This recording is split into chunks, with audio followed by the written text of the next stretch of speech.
I'm also curious what you found. I mean, I've certainly learned a lot during this process, and certain things that have really surprised me. But I want to ask all of you, throughout this whole journey of the last couple of years, what were you surprised to learn? Or what was different from what you expected when we started this journey a couple years ago? I'll go first. When we started this journey, we really never knew what we were getting into. The first thing was create curriculum, make something happen that's viable to the industry. It takes a lot to get that done. It's not something you just whip up in a week. And the support from the school districts, the board members, the president of the college, and all of the teachers in the college that created this to happen, I didn't do it by myself. And again, with the local businesses like Tech Equipment, that it really took off. So I hope I answered that question for you. There were so many surprises, Dawn. And not knowing what to expect from a project like this. And I think as we were out in the community and talking, especially with like city managers or different folks that really have the responsibility to set policy, through their general plans or otherwise, that I will just say, I think as I learned more, I was surprised by how small the awareness was of the urgency, I think, for electrification. And there are massive opportunities through SB 1000, the environmental justice element to general plans that's mandated now, that every city have.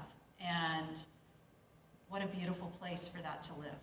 And there's so little awareness, I think, that that was really something that I enjoyed talking to cities about was, this is coming. Have you thought about it? Be talking with all your partners. And so that was a big surprise to me, I think, that you hope that, those in power or that have the decision-making ability are on top of those things. And, I think it's just something that's coming so quickly.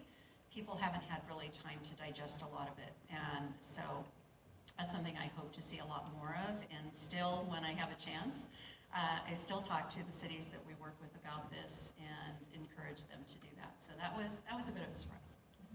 Thank you. Yeah, for me and my group, just being part of the project in the trucks, we started the project and we started as just going to be a support role for Volvo and the engineers and their teams to come in.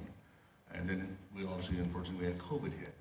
And then when the COVID hit, then obviously all the teams went away, and then we had to take over the whole project and do everything by phones and Zoom calls and communicate with the engineers that way.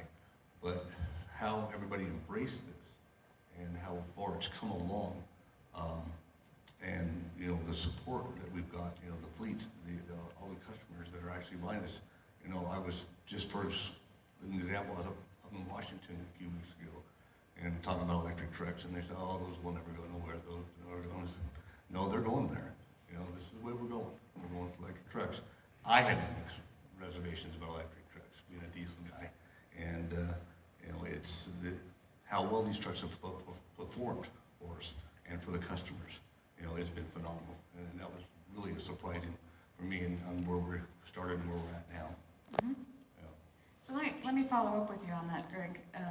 Can you talk a little bit about what impact this is? And I know some of folks heard this as we were at Tech Equipment earlier today, but can you talk a little bit about what impact this has had on the workforce there at Tech? And I mean, how are folks feeling about this transition, the opportunity to have them there? I mean, what and just other impacts that maybe they're not speaking to, but that you're seeing the impact. Yeah. So the guys.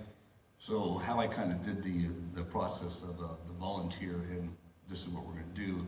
I picked 5 guys that I thought could obviously work on them, understand, be able to work with electrification trucks, and I did pick 5 guys, and they've embraced it, and they've really, really already gotten more and more involved with the trucks.